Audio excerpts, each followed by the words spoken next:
Aphrodisias, a remote city on the borders of the Roman Empire, once famed for its breathtaking beauty and lifelike statues.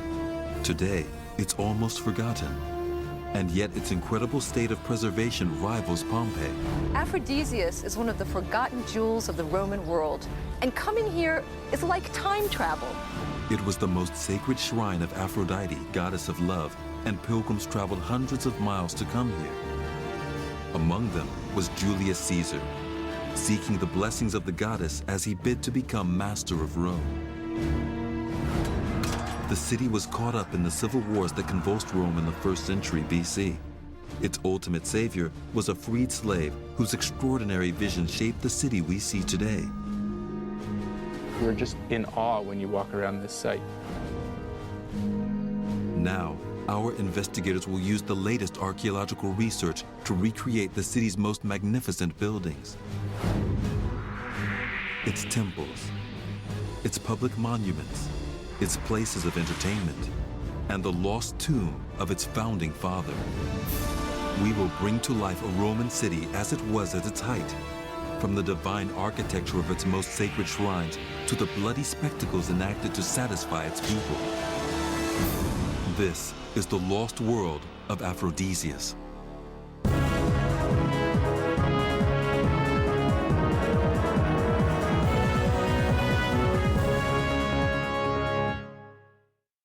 Our investigators are in southeastern Turkey, once the Roman province of Asia Minor.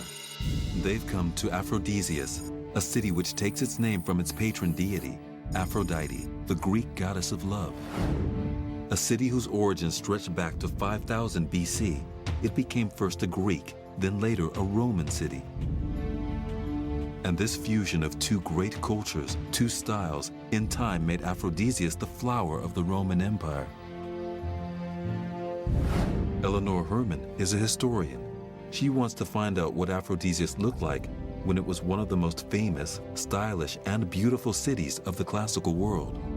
And she'll uncover just how it came to owe everything to a former slave, Gaius Julius Zoilos.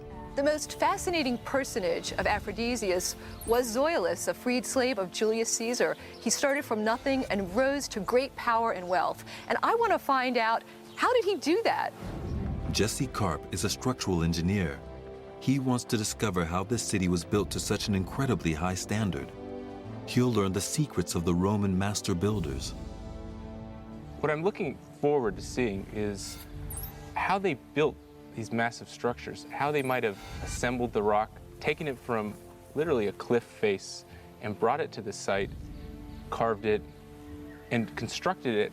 You'd think, how could you possibly get this from a slab of rock? And they've done that. Jesse and Eleanor will be working with an archaeological team sponsored by New York University. The team has been painstakingly mapping, conserving, and restoring the city since the very first excavations began in 1961. Drawing on their latest research, our investigators will now recreate a world that has not been seen for 15 centuries. Jesse joins archaeologist Chris Rate at the highest point in the city. Though it's partially hidden by undergrowth, they can see from here how Aphrodisias was laid out. Well, it's quite a view from up here. See the entire city. We're standing in the center of town now, and the public parts of the city were surrounded on all sides by grid plan residential neighborhoods. We found out about the grid plan through geophysical survey of the unexcavated parts of the city on the edges of town in the mid-1990s.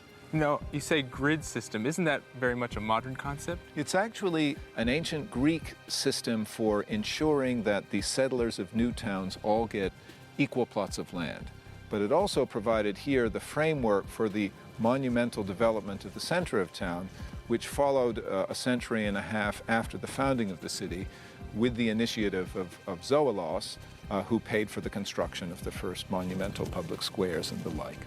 This modern-seeming layout is more than 2,000 years old.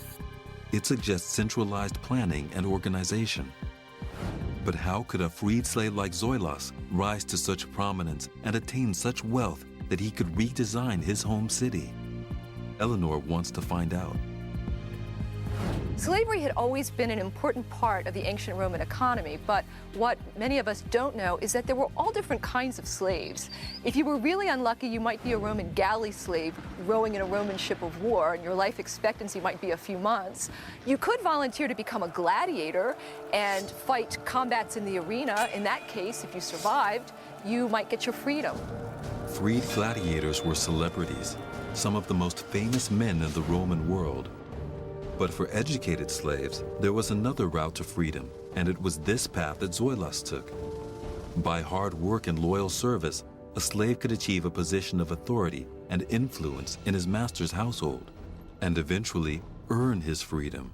It was very common for masters to liberate their slaves after decades of loyal service. And I think that Zoilos must have been a really intelligent, cunning, hardworking guy, and he ended up being freed with a lot of power and wealth and came back to his hometown and built it up to what we see today. The biggest factor in Zoilos's rise was his master, Rome's most powerful man, Julius Caesar. It seems that Zoilos became part of the great general's entourage sometime before 60 BC. 2 years later, he accompanied Caesar as he marched his legions westward, intent on conquest. And it was probably during Caesar's bloody 8-year campaign to subdue Gaul and invade Britannia that Zoilos came to his master's attention. It was a critical moment for both Zoilos and Aphrodisias. Like all Roman aristocrats, Caesar believed himself to be descended from the gods. By lucky coincidence, Caesar's patron goddess was Aphrodite, called by the Romans Venus. And it was surely this link that persuaded Caesar to give Zoilos's home city a gift, images of which are still found on many of the city's statues and friezes. It was a beautiful golden statue of the winged god Eros, the youthful son of Aphrodite and the war god Ares. Caesar's gift was a turning point. It marked the beginning of Aphrodisias' transformation from a small Greek town into a gleaming Roman city of marble. And Zoilos played a central role in this change of fortune.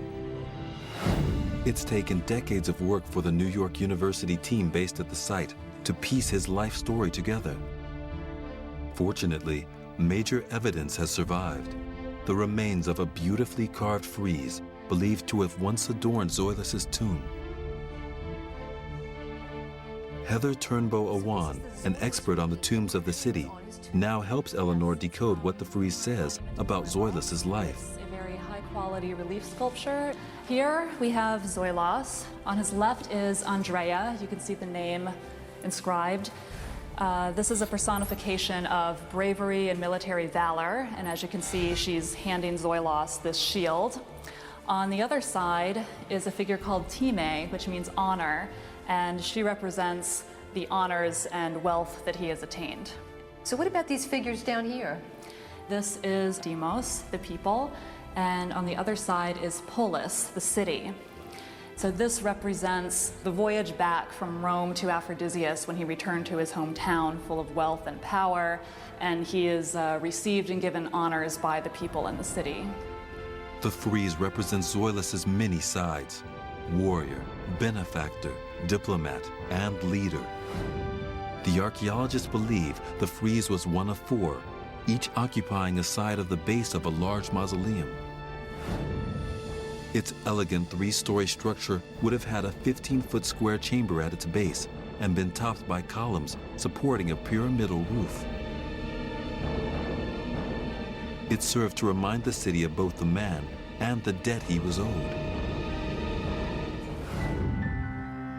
In March 44 BC, Julius Caesar, dictator for life of the Roman Republic, arrived at the Senate.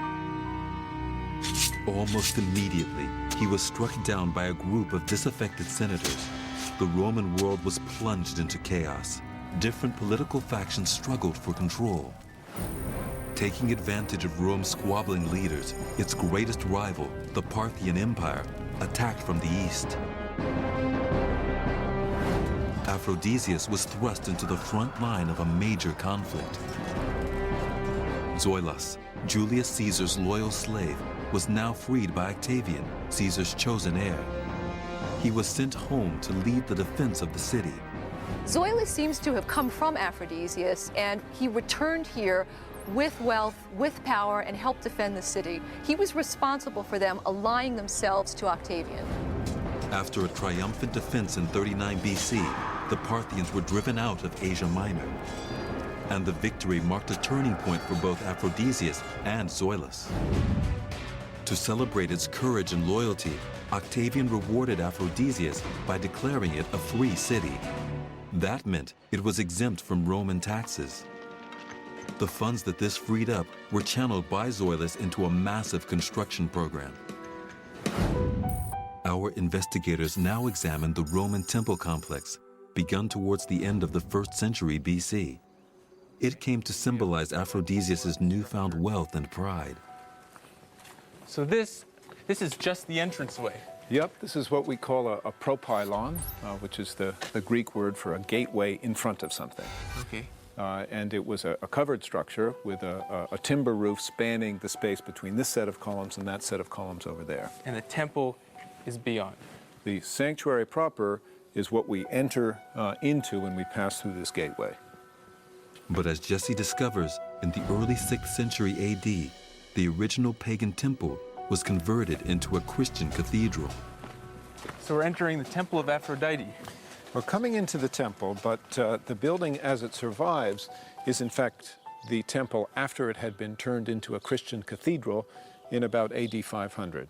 And they did that by basically turning the temple structure inside out. The temple was a box containing the statue surrounded by columns. When it was turned into a church, the box containing the statue was dismantled and reused to erect walls around the columns. By analyzing the floor plans, we can strip away the structure's 6th century additions to reveal the simple pagan temple built by Zoilus more than 500 years earlier. Jesse wants to know what architectural ideas and techniques lay behind this original building. How did they lay out this plan? Ancient architects didn't have standard units of measurement like the meter or the English foot. Instead, for every single building, one of the first things they would do is establish what was going to be the modulus, which is the basic unit of measurement, for that building. And the standard survives here inscribed on what was originally one of the wall blocks of the temple. And what's the length of this? Length of this is exactly 1 foot, 29.5 centimeters in metric terms.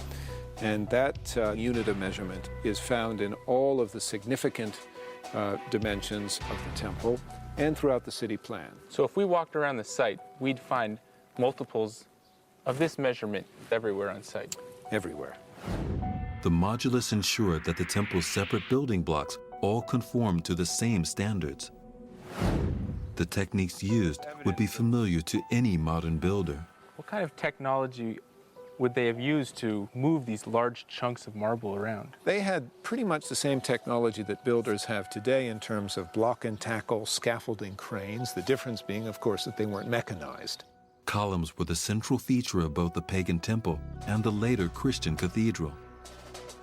If they weren't straight and secure, their load-bearing capacity would be greatly reduced, making them vulnerable to even the smallest tremor. To ensure the barrel-like sections that made up a column remained straight, a hole was bored in the center of each one. Sealed in with molten lead to insulate it from rust, an iron dowel then pinned one barrel to another. This technique enabled the temple's builders to construct columns which, by the standards of the ancient world, were unusually slender and elegant. Their height was 7 times their width. Similar pinning mechanisms are used today. You know, we bolt our homes to the foundations and we're pinning them and anchoring them, so to speak, and they're essentially doing the same thing. When it was complete, the temple of Aphrodite was the centerpiece of the city. A stunning marble structure 98 feet long by 28 feet wide, surrounded by 42 high columns. Having established how the temple was built and what it looked like from the outside, Eleanor now turns her attention to finding out what went on within it.